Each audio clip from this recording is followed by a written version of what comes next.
समय काल ने परमेश्वर से पूछा, हे परमपिता परमेश्वर, कृपया करके बताइए कि आत्मा का स्वरूप कैसा होता है।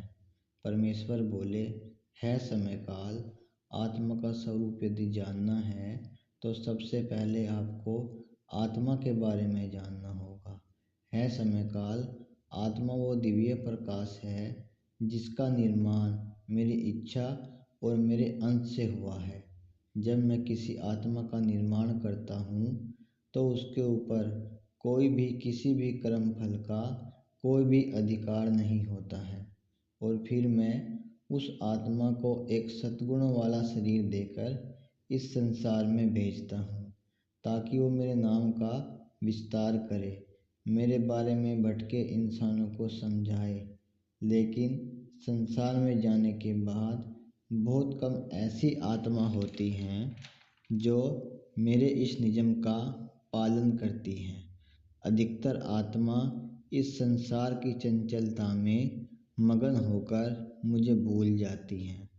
फिर यहीं से उन आत्माओं के ऊपर कर्म फल का चक्र चलता है, और जब तक चलता रहता है जब वो आत्मा अपने कर्म फल से पूर्ण रूप से मुक्त ना हो जाए। इसलिए है समय काल, मैंने आत्माओं का एक गुणकारी स्वरूप बनाया है जो सद्गुणों का प्रचार प्रसार करे।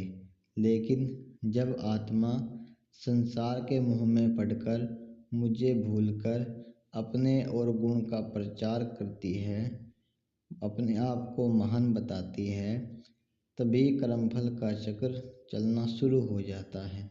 इसलिए है समय काल, आत्मा का सच्चा स्वरूप वो है जो मेरे बनाए नियम के अनुसार अपने जीवन व्यतीत करे और पूरा जीवन मेरे नाम और मेरे भजन का प्रचार प्रसार कहे। यही आत्मा का सच्चा स्वरूप होता है।